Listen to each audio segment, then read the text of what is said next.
Check, test it.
ladies and gentlemen. Our program is about to start.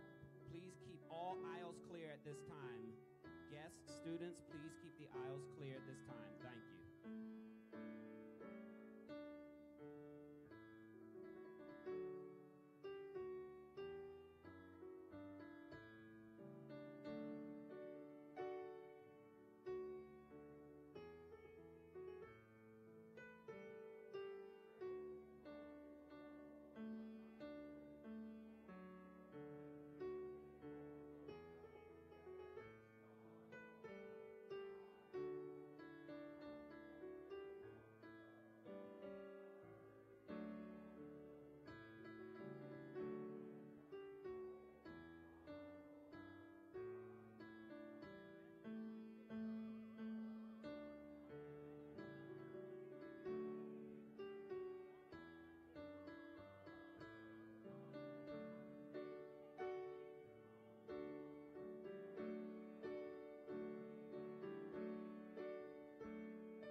University's annual observance of our namesake, Fannie Marion Jackson Coppin. Ms. Coppin was a dynamic educator, leader, and activist during a period in our history when women had very limited rights. She faced many challenges, but continued to strive for educational opportunities for African Americans. You will hear more today and throughout this week about Ms. Coppin and her achievements. Today's program will proceed as printed with one exception. We will have a special presentation during the concluding remarks. If you would please stand for the presentation of the colors and the national anthem.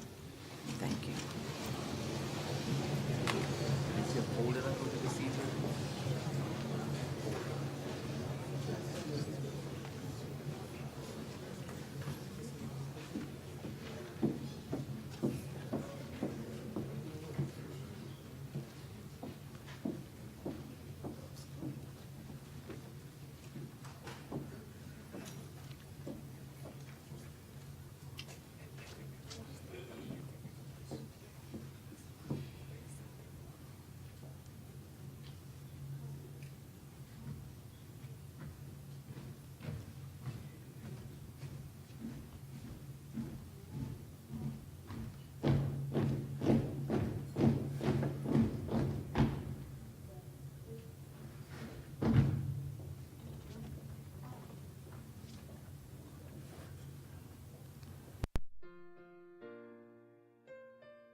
To the Honorable Elijah Cummings, U.S. Representative from Maryland's 7th Congressional District, Dr. Dennis Thomas, MEAC Commissioner, Provost Gregory, Miss Coppin State University, Ufoma Agarin, SGA President Roderick Johnson, our Foundation Board members, distinguished guests and alumni, the class of 2018 and our returning students, faculty, staff, good morning and welcome to our 2014 Fannie Jackson Coppin Fall Convocation. This is an exciting week here at Coppin State University as we celebrate the legacy of our namesake, Fannie Marion Jackson Coppin, and the founding of our institution. This year we have embarked upon our 114th year and have, as a result, added yet another important milestone to our vibrant history. For those of you who do not know, Coppin is one of Baltimore's anchor institutions. We were established in 1900 because our foreparents were denied access to an equal education. Today we take pride in the fact that we are a fully integrated institution comprised of many races, nationalities, and cultures. Like many other HBCUs, Coppin plays a key role in producing the nation's future generation of scientists, technologists, healthcare workers, teachers, and entrepreneurs. Although small in number, our HBCUs like Coppin serve a great purpose. We were created to, and we exist today for the purpose of providing access and opportunity. This is our responsibility, our history, and our tradition. Coppin is a place dedicated to ensuring that educational dreams can be attained, a place that provides a pathway to success for those who choose to enter our doors. By upholding this vision, we continue to honor Fannie Jackson Coppin, who was born a slave but understood the importance of education and freedom. She once said that it is never necessary to wait and do nothing. But while we're waiting, we can always find something else to do, and so make good use of our time, your time. To our students, now that you're here, some for the first time and others returning, there are rules, policies, and procedures that you must adhere to. We have great expectations of you. Your parents, your friends and relatives have great expectations of you. But most importantly, you should have great expectations for yourself. I urge all of you to make good use of your time here, however long or however short it may be, but I expect it to be 4 years. Do whatever you can to leave a mark on the university, the community, and those you will meet and interact with along the way. Leave with a better understanding of yourself, of who you really are, and above all, make Coppin proud. Take pride in the opportunities given to you by those who have come before you, and take pride in your namesake who once said, "It is in me to get an education and to teach my people." This idea was deep in my soul. Where it came from, I cannot tell you, for I have never had an exhortation nor any lectures which influenced me to take this course. It must have been born in me. She also said that the deep-seated purpose to get an education and become a teacher to my people yielded no inducement of comfort to temporary gain. Know that the challenges faced by Fanny Jackson Coppin and others like her afforded us the opportunity to teach and educate, to look past the temporary gains, and to know that with continued hard work and dedication, the gains of the future would yield unimaginable rewards. I am convinced that what is unique and special about Coppin far outweighs our many challenges. Think about all the challenges that our foreparents and others before us must have endured so that we would someday be fortunate enough to have the Coppin State University that exists today. Take pride in our history. Take pride in our campus, our community, and our Coppin family. So now I ask you, how will you contribute to the future success of Coppin, its mission, its vision? Ask yourselves, what will be your contribution to the future eagles who will grace our halls, labs, our classrooms, and our community? I am proud of our students, our faculty and staff, and I'm proud of our mission and our legacy and our commitment to educational excellence. I am proud of each day that we are on this campus to serve our students, and I'm proud to serve as your president, and I'm certainly Coppin proud. Thank you very much.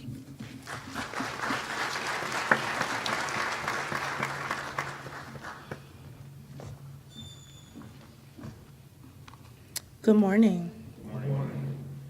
The Honorable Elijah Cummings began his career of public service in the Maryland House of Delegates, where he served for 14 years and became the first African American in Maryland history to be named Speaker Pro Tem. Born and raised in Baltimore, Congressman Cummings graduated Phi Beta Kappa from Howard University. He continued his education at the University of Maryland School of Law and received 11 honorary doctoral degrees from universities throughout the nation.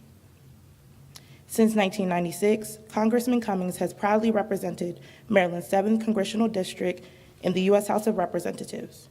He is committed to ensuring that our next generation has access to quality health care, education, a strong economy defined by fiscal responsibility, clean air, and water. As a ranking member of the Committee on Oversight and Government Reform, he fights to hold the presidential administration to a high standard of excellence and seeks to identify appropriate reforms to prevent federal waste, fraud, and abuse. And advocate for the rights of those facing foreclosure, Congressman Cummings holds regular foreclosure prevention seminars for struggling homeowners.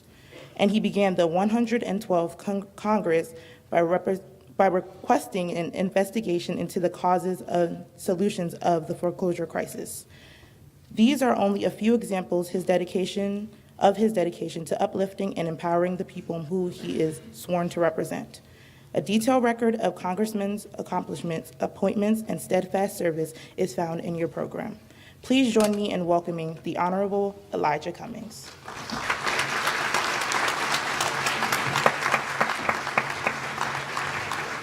Thank you very much. Good morning, everyone. Thank you. It is indeed my honor and my privilege. I want to thank you, Mr. Guerin, for your very, very kind words.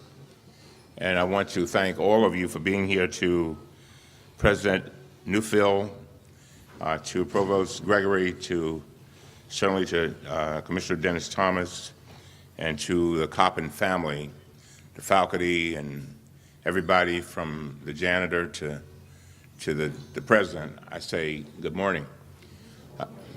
I am, when I was asked to do this, faculty, I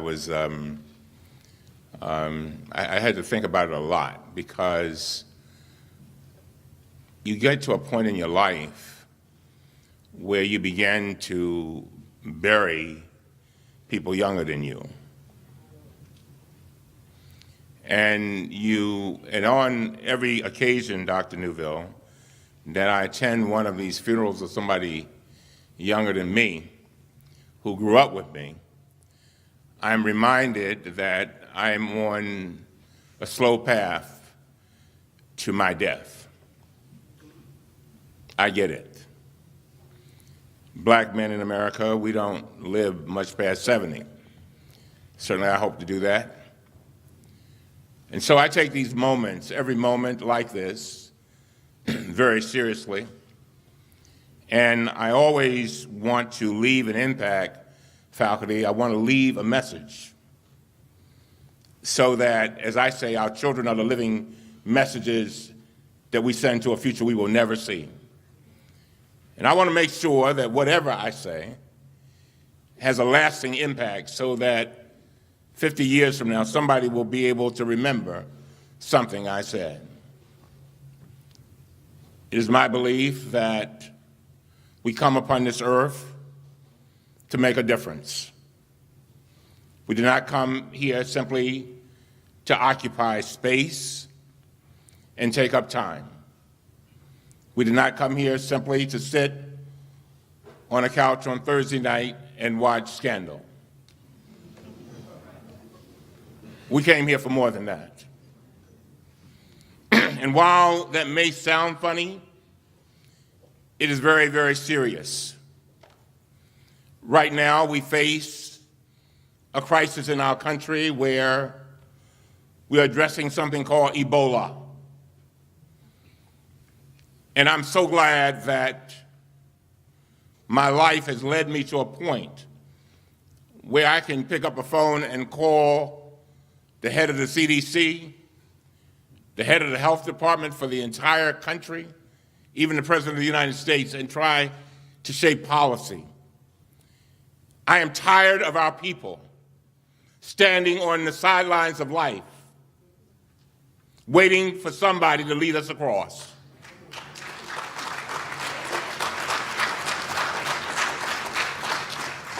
And so today I want to talk for just a few minutes about dreams and fulfilling dreams so that the students here will be familiar with who I am. I don't want you to think I just grew up with a silver spoon in my mouth. As my mother would say, we didn't even have a plastic one. Mother and father, former sharecroppers in Manning, South Carolina, came to Baltimore in the early 1940s because they wanted to make a difference. They had been deprived of an education. Mother had to leave school in the 4th grade to chop cotton and pick tobacco and strawberries. Daddy had to leave in the 3rd grade. And so they were basically at one step away from slavery. As a matter of fact, my father plowed the same land where his forefathers had been slaves. And so they decided in the early 1940s to come to Baltimore. And I asked my mother, who's now 88, a few years ago, I said, Mother, why did you all come? She said, we came because we wanted you all to have an education. And we knew that you would not get it in Manning, South Carolina. And so they came, and the interesting thing, you talking about dreaming, they were some major dreamers. We weren't even born yet before they left. We're not even born. And so we came to Baltimore, and I will never forget as a young boy living in a 3-room house with 6 brothers and sisters in South Baltimore, placed in special ed from kindergarten through the middle of the 6th grade, told that I would never be able to properly read or write. Come on now. You have to watch who you listen to. You got to watch who you listen to. Not everybody is on your side, and not everybody is fit to lead you. Amen. So it was. In the 6th grade, I went to a counselor. And I said to the counselor, he said, what do you want to be? I said, I want to be a lawyer. And I will never forget him telling me, you will never be a lawyer. But he did not realize that there was somebody who had come into my life before I got to his office. Her name was Juanita Jackson Mitchell. And we were kids down in South Baltimore playing Dr. Neuville in a wading pool that was about the size of this area right in here. And we had, the wading pool was about 2 feet deep.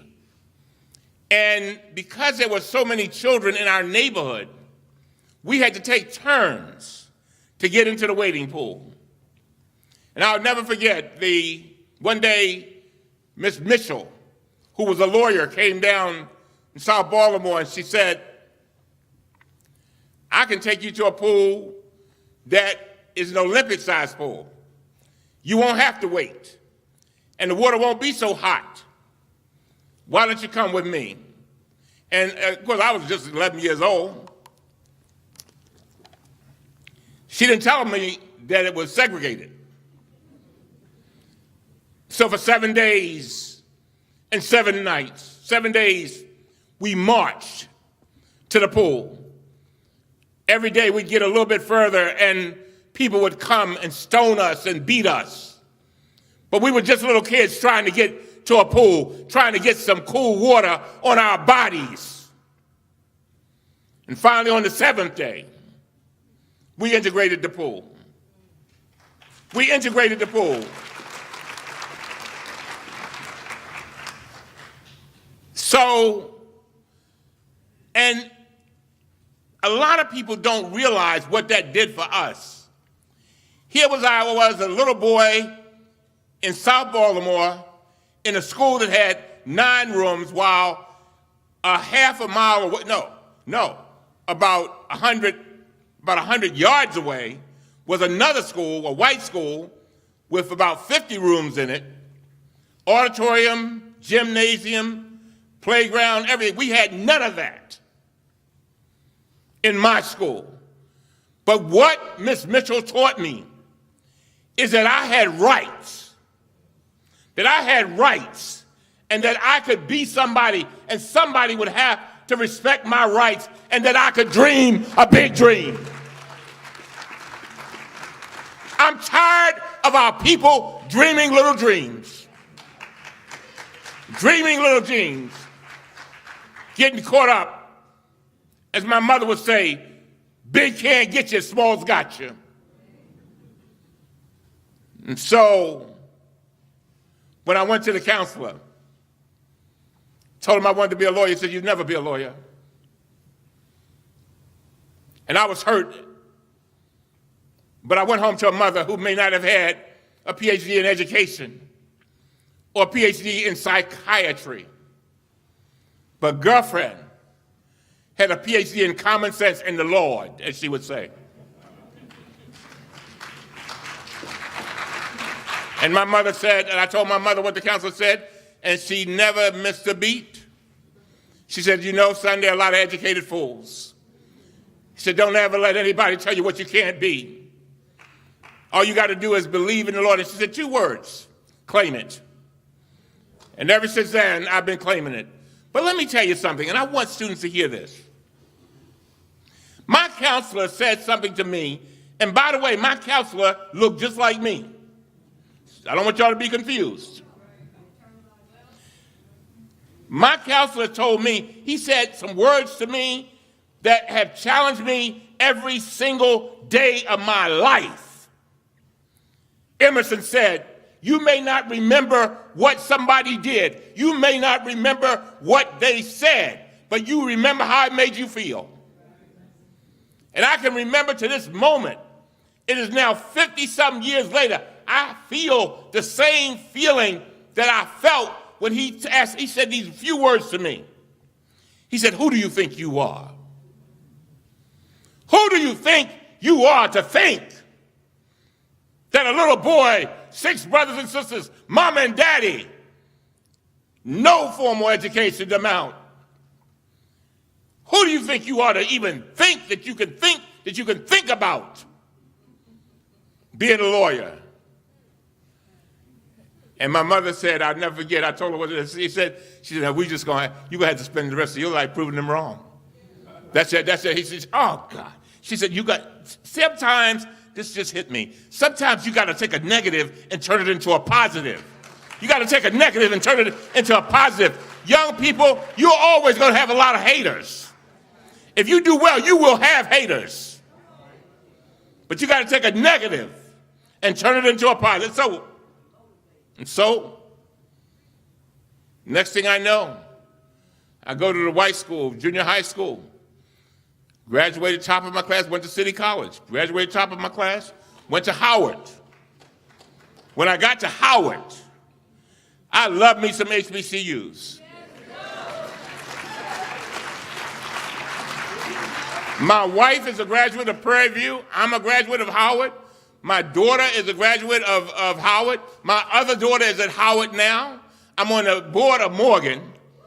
I love me some HBCUs because when I got to the HBCU, I sat there and I did not realize, Dr. DeVille, that there were so many African-American people who were doing so well and who were so smart. I had never seen that many in one place at one time.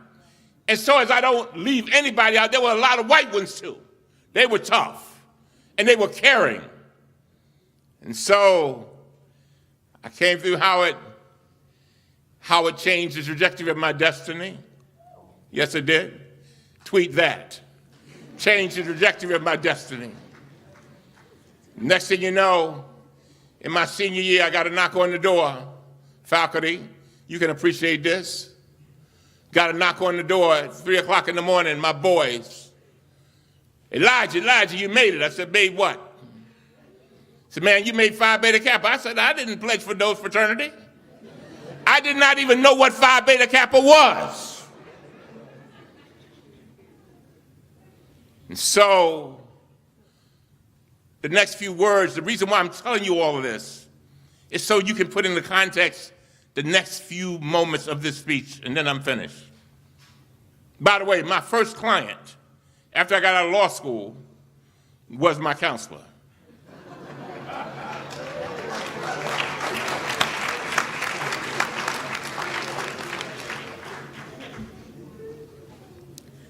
Of course, I had to ask him the question, how do you like me now?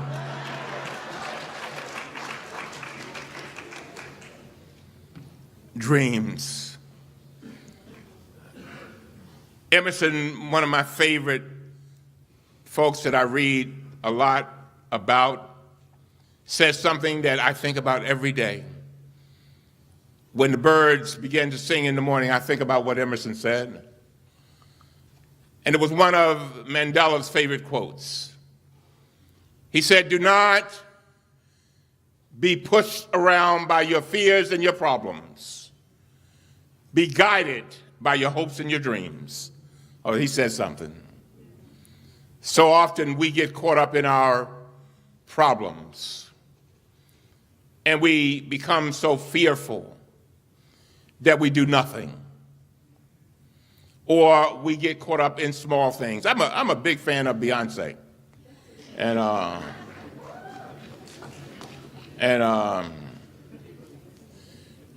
mean, it ain't all that jiggling and stuff. I mean, that's nice,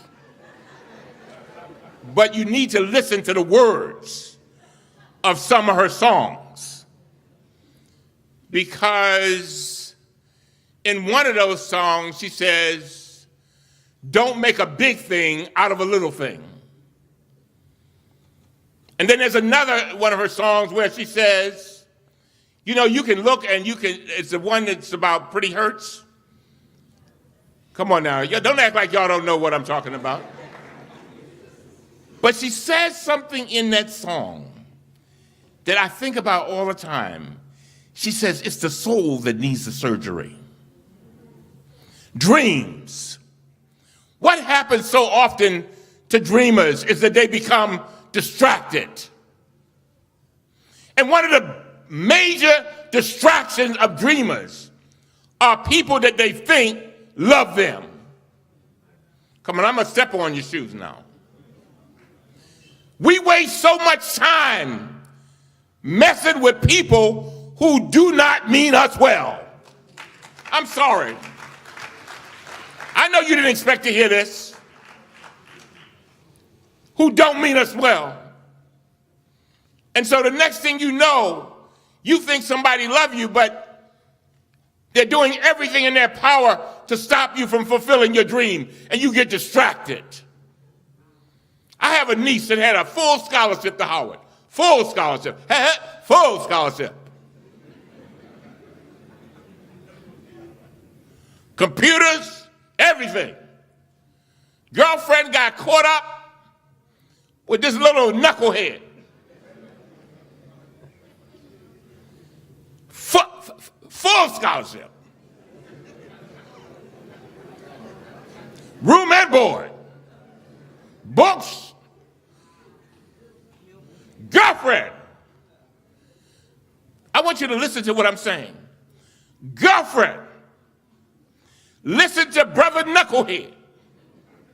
You know, baby, like a royal, like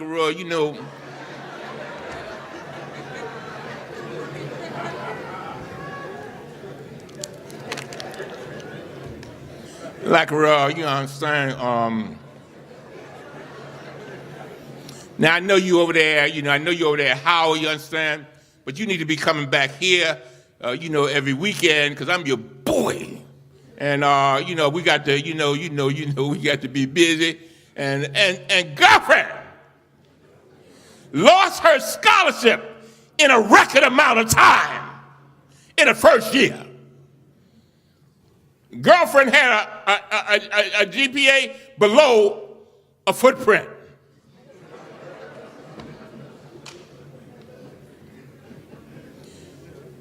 Now, listen to what I'm saying. Now, 20 years later, she cleans houses. And she even cleans, my mother pays her to clean her house, a woman with a third grade education. Think about it. Here's someone who threw away her blessing. The knucklehead sitting up in jail.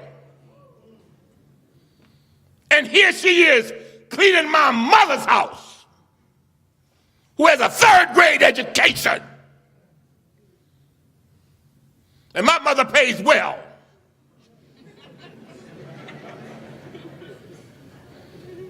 Tweet that.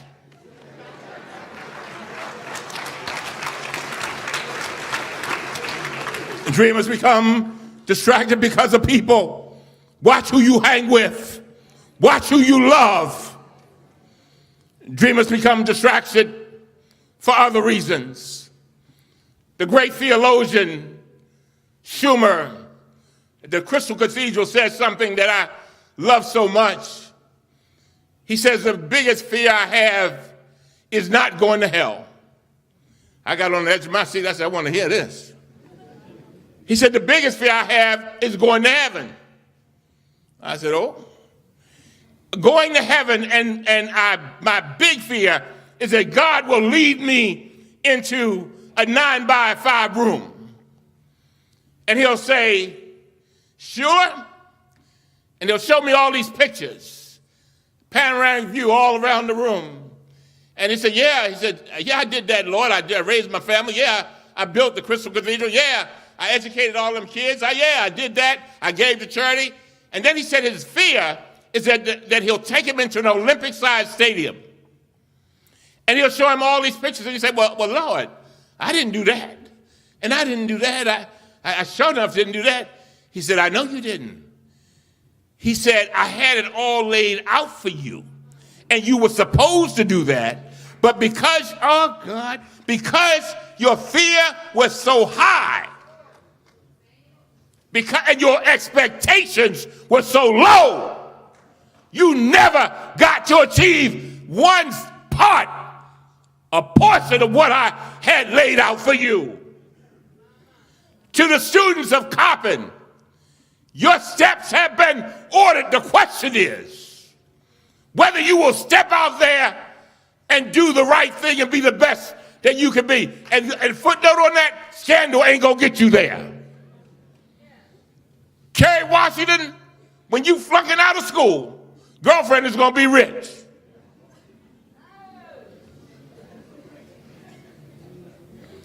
We spend so much time.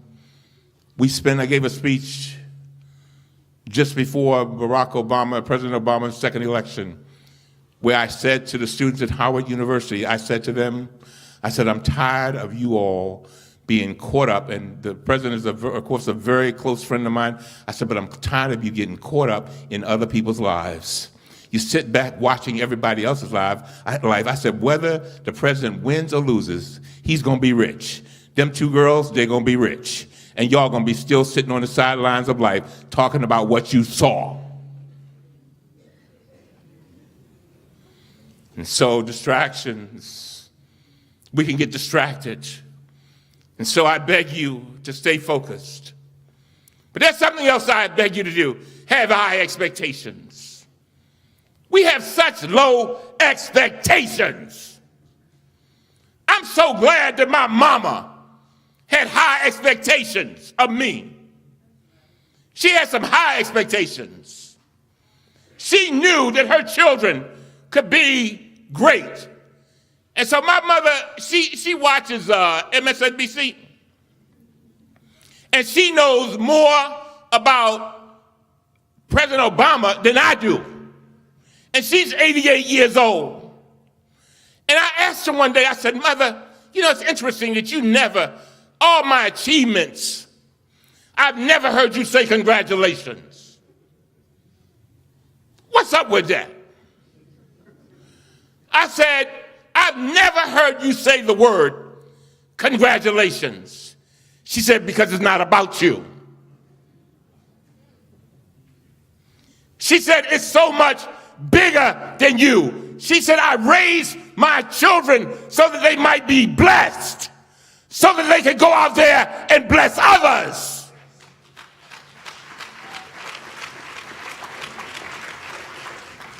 When I sit in a hearing and I'm listening to folks talk about the Secret Service, and see, they can't tell me nothing about crime.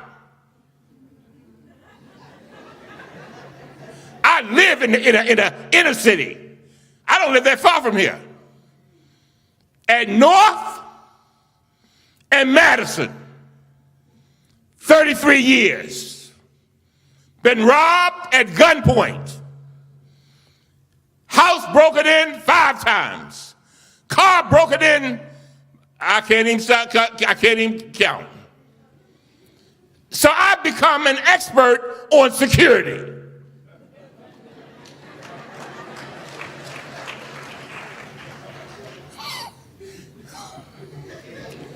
So when they were telling me that they had 5 lines of security and somebody was able to jump the fence, I said, hire me. I'll keep them out of there. I know how to do that. Ladies and gentlemen, why am I saying what I'm saying? Oh, God.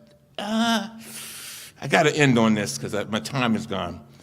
You have to understand that you bring a lot to the table. Oh, my God. You bring so much. You bring so much. If you can combine a good education with common sense and just a little bit of knowledge about the streets, just a little bit, just a pinch, you can achieve things let me give you an example. When I first got to Congress, I was sitting in a room with all the leaders of the Congress, of the Democrats, and they were talking about special ed. And they were talking about they may have to cut some funds to special ed. And I sat there, and I said to myself, a little voice came to me and said, Elijah, you got to speak up.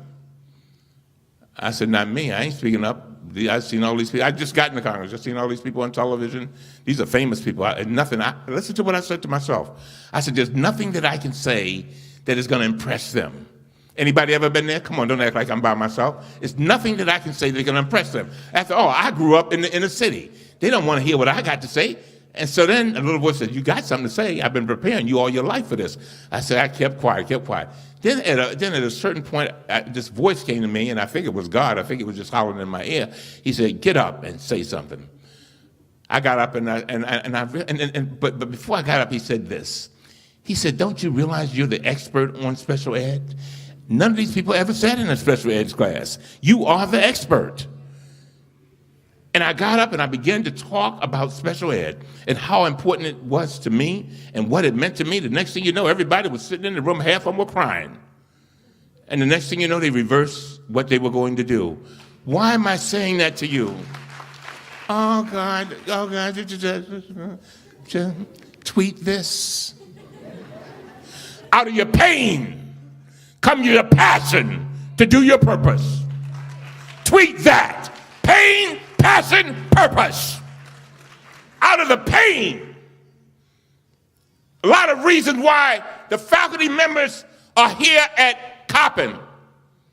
They are here, many of them, because they see in you themselves. And they want you. And many of them have experienced pain. And they want to make sure that their pain is turned into a passion to do their purpose of making sure that you do well. As I close. Not long ago, I had an opportunity, Dr. Newville, to go visit one of my mentors. And by the way, students, I have some advice for you. Find yourself a mentor if you can find one. Mentors are very, very important. I often ask the question, how can my people move faster through life? Find yourself a mentor. Find somebody who you look up to and somebody who is where you want to go. And let me tell you why I say find yourself a mentor. A mentor can introduce you to, in 1 week, the people that you might not meet in a lifetime to help you on your way. A mentor can prevent you from falling into ditches. A mentor can advise you as to what roads to take and how long to stay on a road. But anyway, my mentor, I only had 3 in my life. But one of my mentors, Gerald Smith, died about 6 months ago. About a year ago, his wife called me and she said, Jerry's getting ready to die. So Gerald's getting ready to die. So you better come see him quick. And Gerald had been my mentor ever since I was 25. And I'm 63. And so I had never visited, and students, you may have never visited anybody who was dying, but you will. Just, you keep on living. This is my first experience of going to see somebody who I knew was about to die. So I called my pastor. I said, Pastor, I've never visited anybody who's about to die. How do you deal with that? He said, well, first thing you got to do is if you think it's going to take you a half an hour, allocate 2 hours. Because they're going to want to be holding on to you. They don't want to let you go because they know they'll never see you again. He said, number 2, tell them about what they meant to you. And number 3, he said, no matter how bad they look, you keep a hopeful look on your face. So I'll never forget going to see my friend, now 78 years old, dying from prostate cancer. And there he was, this giant of a man who was now bent over, shaking like a leaf. And I went to him and I said, I just stopped by to let you know that I love you. And he said, I'm going to say it like he said it, yeah, I know why you're here. You know I'm getting ready to die. And I said, no, I don't know that. But I wanted to come and see you. I said, first of all, I want to thank you for giving me that job when I came out of law school. I said, I distinctly remember there were 5 people out of my class that were applying for that job. And all of them all of them, were more qualified than me. They were sharper than me. And I really didn't expect to get the job, but you gave it to me. And he says, you're wrong. You're wrong. I said, what am I wrong about? He said, it wasn't 5, it was 8. Hurt my feelings. I said, and then when I got ready to open my firm, and left your firm, you gave me all the cases and you advised me over the years, and you did indeed make a difference in my life. You made a big difference. And he said, and he said, yeah, I'm proud of you, man. I be seeing you on the television, you be kicking some butt, man. I like the way you be operating, and you even on them Sunday shows. I ain't never think I see no black man on the Sunday show all the time. I feel good about you. And then he said something that I shall never forget. He said, I am so proud of you, and I am proud of the fact that I was a part of your destiny. And then as I left, because he fell asleep, and I wanted to leave him, I'd been there for 3 hours. And he fell asleep, and I said, this is the right time to go. He will remember me smiling. I will remember him sleeping. I got out the door, faculty, and I heard a voice. And so I turned around, and I said, what is it, Gerald? He said, I just got one more thing to tell you.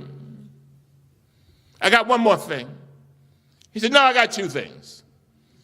He said, number 1, I want you to preach my eulogy. I said, but Gerald, I'm not a preacher. He said, well, I was just at Jimmy's funeral the other day, man, and, the preacher got up and he messed the whole funeral up. I mean, he just didn't even know the man's name. He said, I don't want no funeral like that. I want somebody to know me. I said, okay, I got you. I'm there. I got you. And he said these words, and I leave you with these words. He said, if you don't remember anything else I say, remember this. He said, I'm so glad that you were a part of my destiny. Oh, God. That may not sink in, because it didn't sink in with me when he said it. But the more I thought about it, the more I realized what he was trying to say. He was saying he came upon this earth, and he felt that his purpose was to lift young lawyers up. And he was so glad that he had an opportunity to work with me to help me achieve what fed his soul. That's what it's all about. Young people, let me tell you something. You must go out there and feed your soul. It ain't mama's dream. It ain't your boyfriend's dream, your girlfriend's dream. It's your dream. All of us have come upon this earth with talents and skills and all kinds of good stuff. But then we have to discover what they are, and we must nurture them so that we can deliver the gifts. And so his wife told me at the funeral, she said, after you visited Gerald, he seemed like he was so happy. And she said, he told me something. I said, what is that? He said, I can die now. I can die now. And what he was saying, Dr. Newville, is that he had fulfilled his mission for being on this earth. That's why this faculty is where they are. They're trying to they're trying to feed their souls. Every day, every week rather, I get somebody coming into my office. As a matter of fact, I'm about to hire somebody today who's taking a cut of, she's making $185, she's taking a cut of $100,000. I said, why do you want to do this? She said, I've been working in the same job for 20 years, but I don't feel fulfilled. I don't feel fulfilled, and I want to do something that at the end of the day, when I look in the mirror, I know that I have done something and I've made a difference. That's why you have the faculty that you have. And you can tell the good ones, they're the great ones, because they stay, and they're the ones that go and copy stuff that ain't even in the textbooks and stuff like that. They're the ones that constantly pointing you in different directions to show you everything that they possibly can show you. Why? Because they want to feed their souls. And I beg you to go out there and feed your soul. And so I've just come by here to beg you to dream. I beg you to dream. I beg you to surround yourself with people who will help you dream.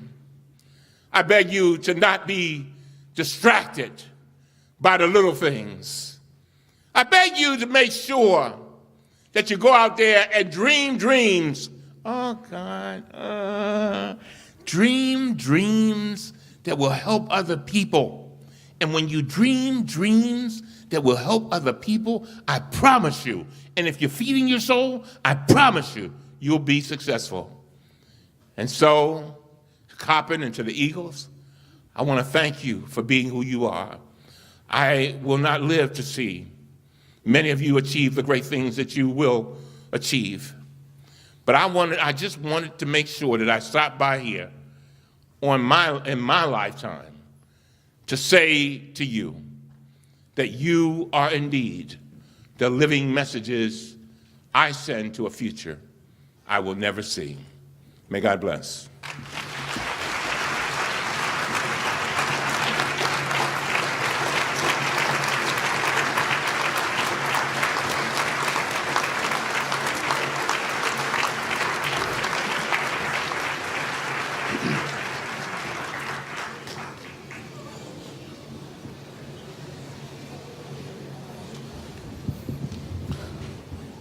Okay, what an amazing act to follow.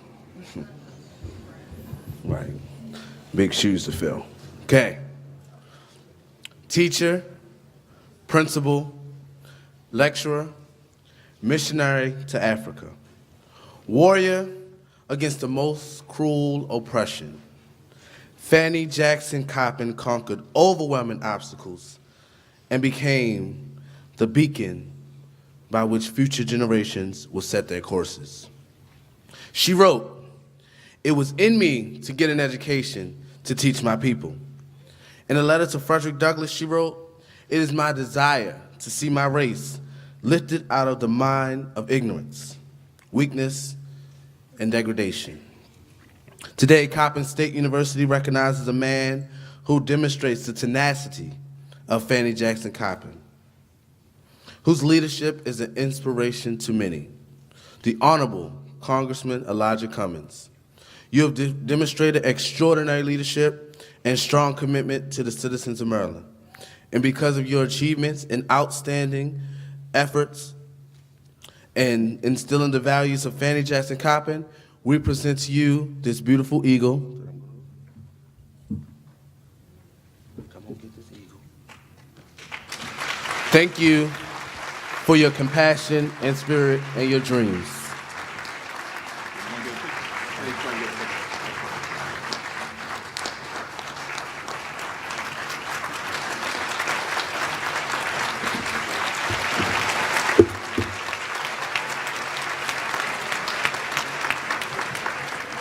I feel like the Williams sisters when they were running around Wimbledon.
Thank you, Ms. Holcroft. Now it is my pleasure to present Dr. Dennis Thomas, Commissioner for the Mid-Eastern Athletic Conference. He has a very special announcement for the Coppin community.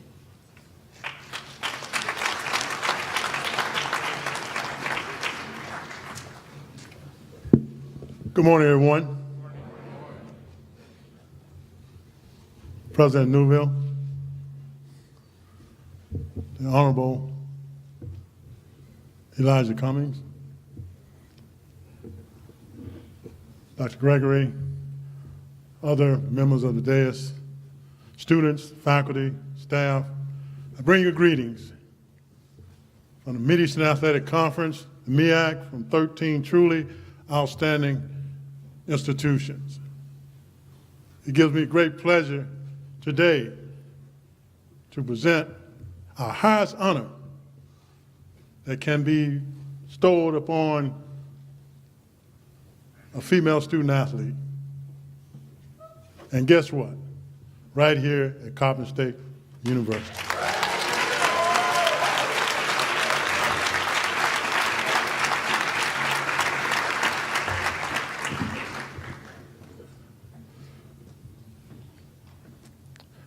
This award is selected among hundreds of would-be student athletes. And this young lady, out of hundreds that were selected in the NCAA for the Woman of the Year, she was in the top 30.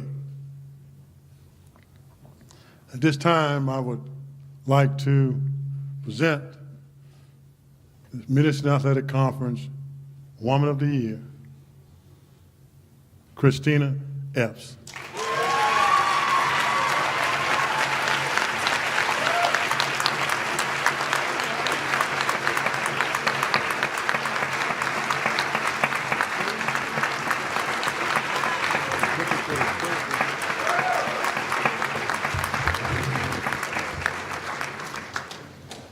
Christina, we have an award for you, and I want you to know that on behalf of the Council of Chief Executive Officers and student athletes, not only in the Mid-Eastern Athletic Conference, thank you. I was waiting on Mr. Ramsey, the Director of Athletics at Coppin State, so you're right on time. All right, sir. And we have this award that is presented to Christina Epps, and I'd like for all of you to give Ms. Epps another round of applause.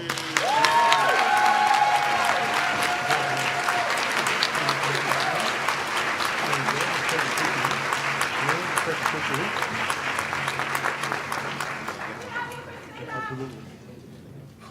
Good. There you go.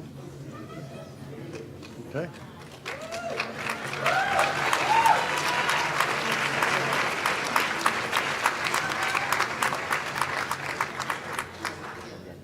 Thank you. I also would like to say that Christina is a psychology major, a 3.74 GPA.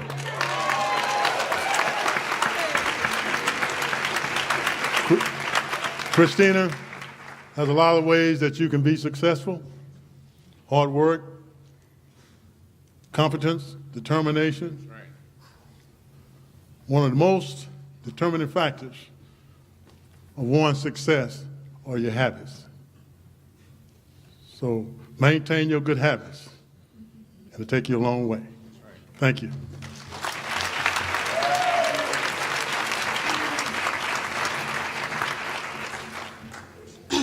Usually I would not want to speak, but I want to thank Dr. Irving Smith for always challenging me in his classes. I am really honored. I am extremely thankful to Coppin State University.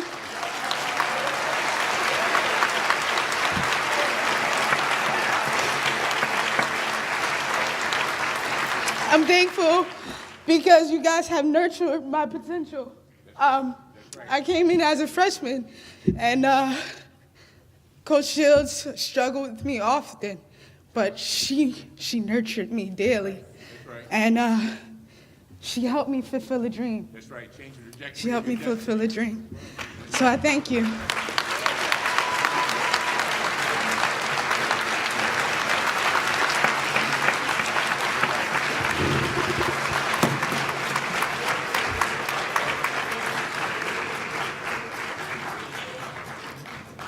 In closing, I would like to extend a special thanks to the Honorable Elijah E. Cummings for coming here today to share the powerful message with us.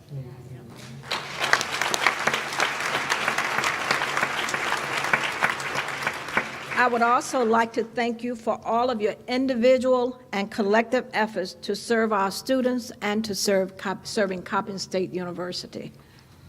We ask that the audience please remain seated throughout the recessional. But before we exit, I'd like to ask that everyone stand and join us in the singing of the alma mater led by Mr. Kevin Carr. Words can be found on the back of the program.